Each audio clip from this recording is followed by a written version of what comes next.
Banlieue parisienne, 6 h du matin. Pierre est policier. Il est chef de groupe à l'OCLO, l'Office central de lutte contre le crime organisé. Sa spécialité, la chasse aux faux documents d'identité. Ah, bon, ok. Bon, le premier, il a été serré, il allait faire la prière à la mosquée. Ouais. C'est matinal pour une fois.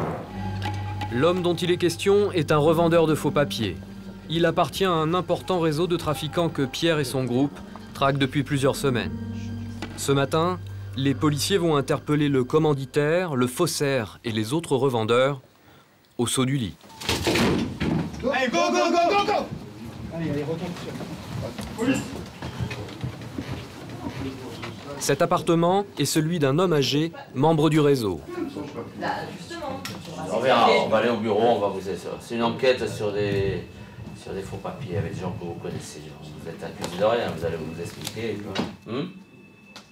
Bon, vous terminez votre déjeuner, après on voit ça, ok? L'homme, imperturbable, fait mine de ne pas comprendre ce qu'on lui reproche. Débute alors une fouille en règle de l'appartement. Les policiers commencent par saisir le matériel informatique. Objectif de la perquisition, trouver de fausses cartes d'identité et de faux titres de séjour. Et rapidement, ils mettent la main sur une sacoche contenant de faux documents. Au même moment, dans un autre arrondissement de Paris, pour une autre interpellation. C'est où le cartable? Là encore, les enquêteurs trouvent ce qu'ils sont venus chercher. En quelques heures, les équipes de Pierre interpellent 5 trafiquants. Ils sont ramenés dans les locaux de la police judiciaire à Nanterre. Butin de la matinée, des dizaines de photocopies de cartes d'identité et de cartes de séjour. Toutes fausses, toutes destinées à une population d'immigrés clandestins. Pour le moment, l'homme âgé interpellé ce matin nie tout trafic de faux papiers. Ça a été retapé. Ça, c'est un faux. Ah oui, mais c'est pas moi. L'an dernier, ces policiers ont démantelé 4 réseaux de trafic de faux papiers. 4 réseaux qui représentent à eux seuls plusieurs milliers de faux titres d'identité.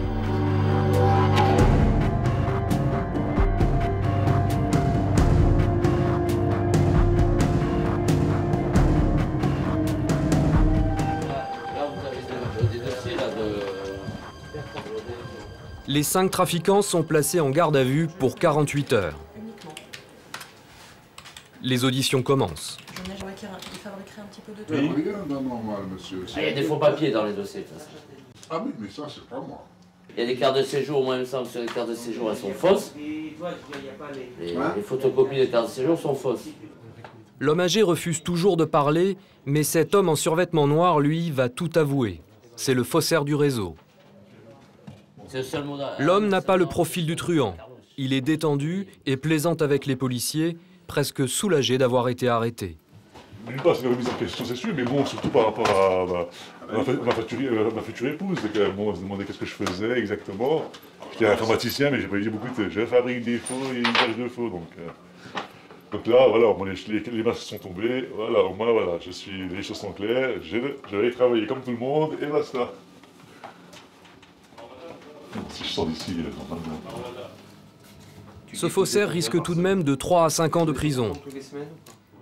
Car les disques durs de son ordinateur ont parlé. 5000 titres d'identité contrefaits, fabriqués en moins de 2 ans. Un business rendu florissant grâce à l'informatique.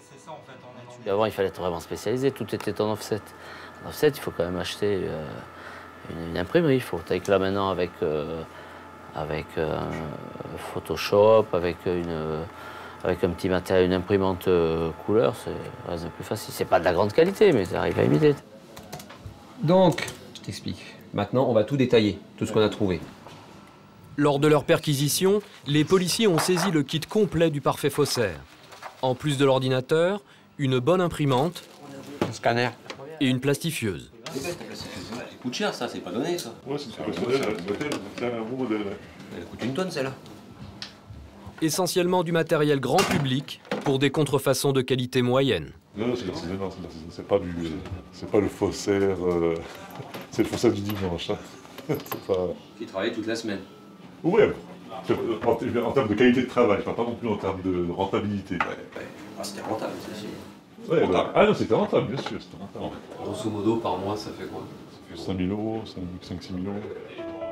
6 000 euros par mois, net d'impôts, pour des faux grossiers qui se monnaient entre 150 et 200 euros la carte. L'important, c'est le rendement, pas la qualité.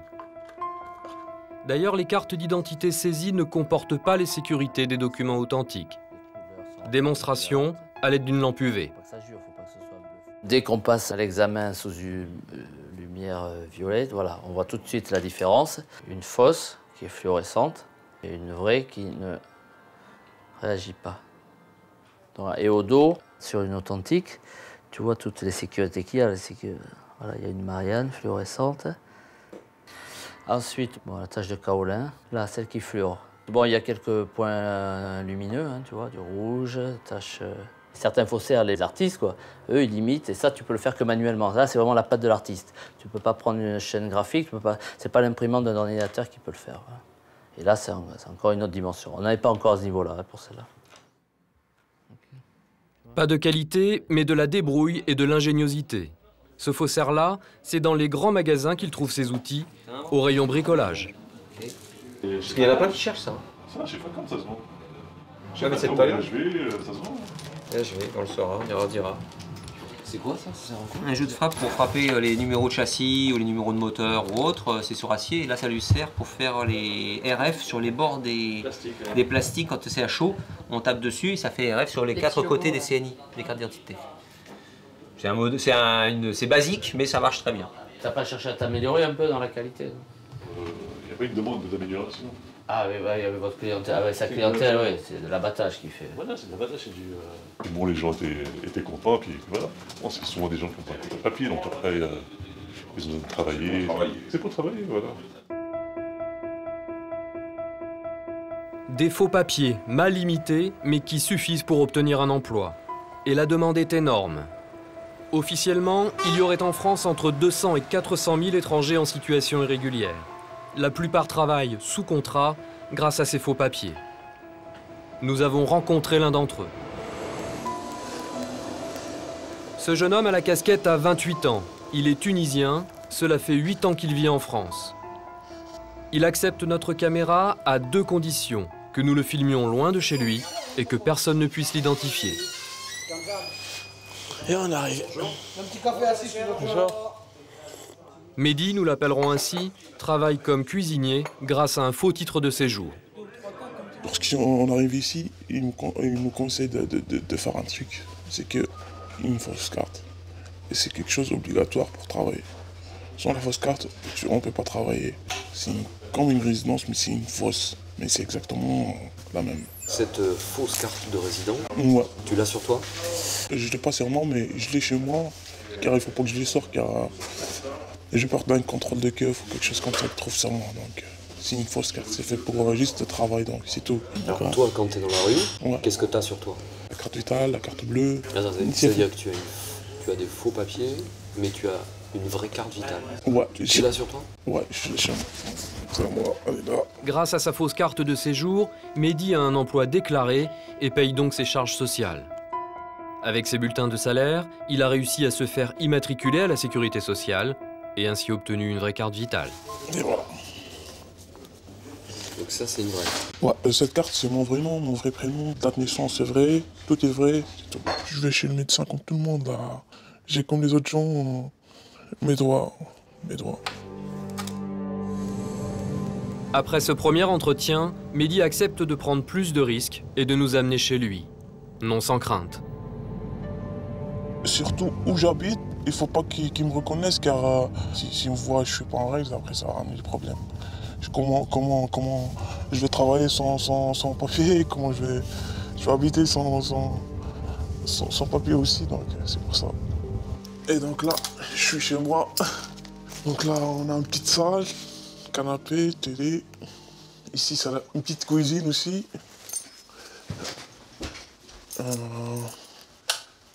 Petite toilette et un petit douche avec. Et là, ma chambre, elle est juste à côté. C'est juste là. À peine 20 mètres carrés pour 580 € par mois. Des volets toujours fermés pour ne pas attirer l'attention. Et pour plus de sécurité, l'appartement est au nom du colocataire de Mehdi, un travailleur en règle avec qui il partage le loyer. Ça va. C'est cool ici. Ça va à deux, c'est bien. Il y a des clandestins qui habitent à dizaines, douzaines de personnes dans 2 chambres, 2 pièces, ou quelque chose comme ça. Donc c'est la misère. Ça, c'est où s'y trouvent les papiers que je ne sors jamais avec moi. Ben, sauf les fiches de paie sont vraies, la carte vitale elle est vraie. Mehdi nous montre sa fausse carte de séjour. Il l'a payée 150 €. C'est une fausse carte. En plus, il y a des fautes. Donc il y a le témoin qui est ici. Il y a l'accent ici, sur l'arrivée. Des imperfections qui ne posent pas de problème. Comme tous les clandestins, Mehdi ne présente jamais l'original de sa carte. Ça m'intéresse juste la photocopie pour que je puisse travailler avec mes... C'est-à-dire qu'à l'employeur, tu lui présentes que la photocopie? Que la photocopie, qu'en fait les employés, ils savent très bien qu'on n'a pas de papier, donc ils demandent juste une photocopie et ils s'en foutent. Est-ce qu'elle est faite bien ou elle n'est pas faite bien? Pour ça, ça dérange personne. Sur une photocopie, difficile de distinguer le vrai du faux. Pour certains patrons, c'est une aubaine. En cas de contrôle, ils déclarent avoir été abusés. En attendant, ils profitent du statut de clandestin de leurs employés, comme le confirme le bulletin de paie pas très réglo de Mehdi. Quand vous voyez, là, pour travailler 70 heures par semaine, on gagne 264 €. Et le reste, c'est en noir comme ça, ils déclarent rien du tout. Et en fait, la plupart des gens, ils travaillent comme ça. En fait, il utilise le fait que t'es pas de vrai papier. Ouais, il utilise ça, bien sûr. Il utilise ça, mais en même temps, moi, j'ai besoin de travailler, donc je veux pas... Mehdi ne se plaint pas. Il travaille pourtant 7 jours sur 7 pour seulement 1 200 € par mois. Mais en plus, l'employeur fait des économies sur les charges sociales. Sur la fiche de paie, il ne déclare que le quart du salaire, le reste est payé au noir, de la main à la main.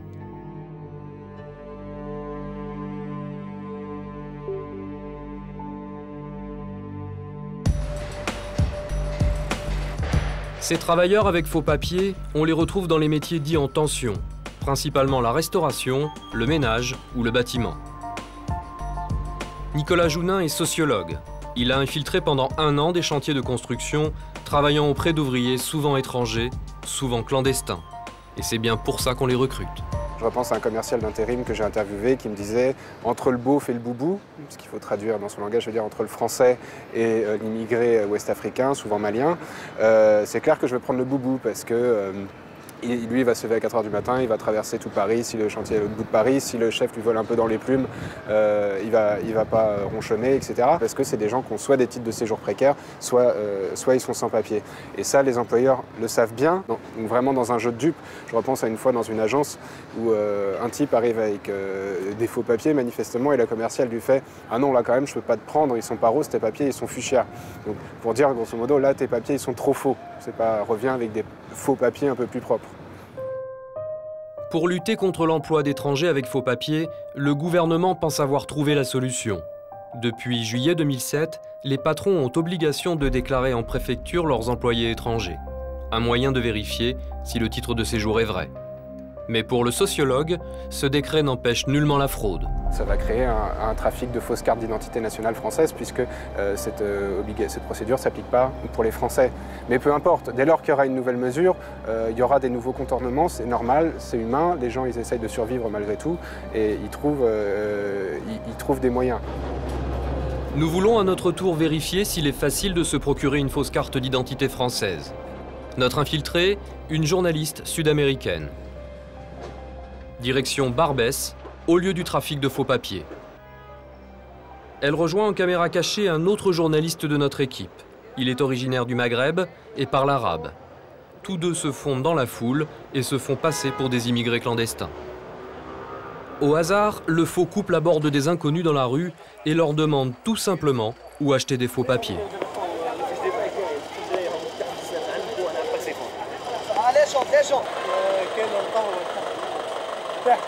Personne ne s'étonne de leur demande et en 5 minutes seulement, on leur trouve un revendeur.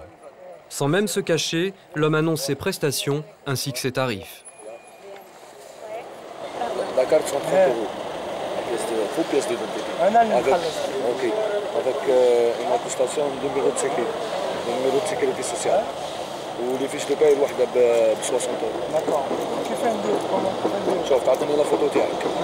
الاسم واللقمه والادريس ولا دات نيسونس. وغدوه الزمان هذا نعطيك نيميرو تليفون تليفوني اللي تجي تريكيبيري. Marché conclu, le couple passe commande, donne la photo et les informations nécessaires pour une carte d'identité, plus un acompte de 70 euros. Salam, je suis père de famille, mais j'ai fait ça parce que vous êtes arabe, j'ai fait ça. Allez, Au revoir. bonne journée, à demain, Inch'Allah. Merci. À demain, Inch'Allah. Il a fallu moins de 10 minutes pour faire affaire. Le lendemain, le revendeur nous a donné rendez-vous au même endroit. Mais cette fois-ci, il faut être discret. L'échange ne se fait pas dans la rue, mais loin des regards, dans la cabine téléphonique d'une boutique internet. Ultime discrétion, le revendeur fait semblant de téléphoner. J'ai dit quelque chose. Si jamais il y a quelque chose, ni vu ni connu. Ni vu ni connu. Voilà. Jamais. Alors, J'oublie votre visage. voilà, j'ai un bébé. Moi c'est aussi, le père vous de oubliez. famille. Vous oubliez, moi. Ma femme et mon bébé, elle a que moi ici. Il n'y a aucun d'autre. Ok. Moi, j'ai rendu le service. C'est pas moi qui l'a fait. Et avant de partir, un dernier conseil. Il ne faut jamais montrer la pièce. Il faut montrer la photocopie toujours. C'est bonjour à vous, monsieur. Et bon courage. Merci beaucoup. Merci beaucoup. Cette carte qu'il ne faut jamais montrer, nos journalistes l'ont payée 380 euros. Bulletin de salaire et attestation de sécurité sociale compris. Pour vérifier la qualité de ce titre d'identité, nous le montrons à Pierre, le policier, sans lui en indiquer la provenance. Ben, à peu près du même, on va dire, du même type que ce qu'on trouve dans le milieu, ce qu'on appelle au milieu Barbès, hein, milieu 18e. Le type, voilà ce qu'on appelle Barbès. Par contre, elle est fluorescente. Il n'y a pas d'UV et elle est fluorescente. Voilà. Gamme moyenne. Il ne nous reste plus qu'à trouver du travail. Dans le dossier orange, notre kit de faux papiers. Photocopie de carte d'identité, attestation de sécurité sociale, bulletin de salaire, CV et attestation d'emploi. Notre journaliste sud-américaine postule pour un emploi de femme de ménage. Nous faisons le tour des agences d'intérim et des sociétés de nettoyage. Je vais prendre votre CV. On n'a rien pour l'instant, mais je vais prendre votre CV. Si on a quelque chose, on vous rappelle. Pas de job disponible. Deuxième agence. Cette fois, c'est le profil de notre candidate qui ne convient pas. Vous savez lire, vous savez écrire? Je sais lire, je sais écrire. Je ne cache pas qu'on peut faire en ordre parce qu'il y a des petits travaux d'électricité à faire. D'accord. Ok. Je vous remercie beaucoup. Je vous Au en revoir. prie, bonne journée. Bonne journée à vous. Au revoir. Troisième tentative, c'est la bonne. Monsieur, comment allez-vous? Très bien, vous asseyez-vous. Merci. Ah, toujours, mais ça va. Dites-moi. Alors, je suis en train de chercher de l'emploi dans le secteur du nettoyage, ménage. J'ai déjà fait de l'aide ménagère. Vous avez fait de l'hôtellerie ou pas? C'est-à-dire femme de chambre? Oui, oui, oui aussi. Vous connaissez faire un lit au carré? Bien sûr, tout ça. Donc nous, on est à la recherche de femmes de chambre. Ça tombe bien parce que j'ai ma collègue qui vient de m'appeler qui cherche une femme de chambre. Super. Donc vous êtes payé par contre à la chambre. D'accord. C'est-à-dire 3 chambres et demie de l'heure. 3 chambres et demie de l'heure. D'accord. Et vous êtes payé au SMIC et tous les 12 du mois. D'accord. Il n'y a pas de problème dessus? Non, pas de problème. D'accord. Je peux avoir votre pièce d'identité et votre carte de sécurité sociale, s'il vous plaît? Bien sûr. J'ai fait des photocopies pour tout, en fait, comme ça. Super. Super, en effet. L'homme ne demande même pas à voir les originaux des documents présentés. Encore mieux, après 10 minutes d'entretien, nous obtenons un contrat à durée indéterminée. L'embauche est pour le lendemain matin 9 h, dans un hôtel du 17e arrondissement. Le lendemain, notre journaliste, devenue femme de chambre, se présente à l'heure dite. Bonjour, vous êtes Laetitia? Oui. Donc là, vous allez descendre, oui, voir la gouvernante et elle va vous expliquer comment ça se passe. D'accord. Là encore, on ne lui réclame aucun justificatif d'identité. L'essentiel, c'est qu'elle nettoie ses 3 chambres et demie par heure. une cadence infernale pour un tarif horaire de 8,50 €. En comparaison, une femme de ménage est payée à Paris entre 10 et 13 €. Les travailleurs sans papier peuvent produire des feuilles de paye avec des numéros de sécurité sociale différents. Numéro de sécurité sociale changé à la demande express du patron. Avril 2008, les travailleurs sans papier sortent de Londres. Sous les fenêtres du ministre du Travail, près de 500 d'entre eux, salariés en France depuis plusieurs années, réclament leur régularisation. Parmi eux, beaucoup ont des faux papiers. Pour la première fois, malgré la précarité de leur situation, ils osent s'afficher au grand jour. Moi, je travaille avec un nom de l'autre. C'est pas mon nom. Le patron, il sait. Voilà. Le patron, ils savent bien que comme on est sans papier, on est moins cher, on ne peut rien réclamer. Même s'il nous manque centaines d'euros, on est collé à la bourse de scotch, on ne peut rien à dire. Donc c'est pour cela, maintenant, on en a marre sur ça. Ils en ont marre et ils le font savoir. Un peu partout dans Paris et en proche banlieue, les sans-papiers occupent leur lieu de travail. Des restaurants ou des entreprises de nettoyage. Mais aussi ce magasin, un bazar bon marché de pavillons sous bois. Ici, c'est le patron qui aurait financé l'achat des fausses cartes de séjour des employés. Le patron nous a dit, bon maintenant je te donne 300 €. Après, tu vas aller chercher une fausse carte, je te déclare là-dessus. Vous l'avez fait? Ouais, je suis parti au foyer avec ces 300 €. Il y a quelqu'un qui m'a dit, bon, lui, il connaît des gens pour faire quoi, je les ai remis. Le lendemain, il m'a donné une carte. J'ai donné au patron seulement, il m'a fait CDI. Sympa le patron. Sauf que là aussi, certains employés nous disent travailler 7 jours sur 7 pour seulement 3,80 € de l'heure. Au centre, Tidiane, manutentionnaire modèle depuis 7 ans, 10 à 12 heures par jour au magasin et pendant plusieurs mois, soir et week-end dans cette maison, celle du patron. Vous voyez, si vous voulez vous regarder, tous les tas, il n'y avait pas. Et tous ces trucs, il n'y avait pas les escaliers et tout, il n'y avait pas, ça n'existait pas, c'est nous qui avons modifié et tout. Et des ravalements aussi, c'est pareil, même le petit mur comme ça, là et tout, il n'y avait rien. C'est moi qui ai fait tout à la fin. Il a tout fait, travaillant toujours plus, sans être payé plus. C'est pur que l'esclavage, c'est pur que ça. Il m'a dit qu'il a de bras longs et tout. Il a des amis, c'est des policiers ou je sais pas quoi. Si tu fais pas attention, je veux le dire, ils vont t'arrêter, ils vont t'envoyer chez toi. Bah avec tout ça, je sais pas, j'avais trop peur. À présent, Tidiane n'a plus peur. Il dit même qu'il a retrouvé sa dignité. En 7 ans, j'ai pas mis de costume, mais aujourd'hui, je m'en profite de le mettre parce que j'avais pas le temps de le mettre, j'avais peur de le mettre. Mais aujourd'hui, comme je me sens libre, donc c'est pour ça que je me mets en costume aujourd'hui. Les rôles sont inversés. Aujourd'hui, c'est l'employeur qui se cache. Nous avons réussi à le joindre par téléphone. Écoutez, j'ai mon avocat qui m'a dit de parler à aucun journaliste. Oui. Bon, il y a certaines accusations du type que vous auriez fourni vous-même des faux papiers. Oui, bien sûr. C'est des mensonges, monsieur. Parole contre parole. En attendant, Tidiane, lui, nous dit qu'il a des preuves. Ses fiches de paie, un peu spéciales. Comme dans le cas de Mehdi, les heures travaillées ne sont pas toutes déclarées. Mais l'employeur de Tidiane fait encore plus fort. Vous voyez, tous les bulletins sont là, 00. Voilà, vous voyez, là, c'est net à payer, 0.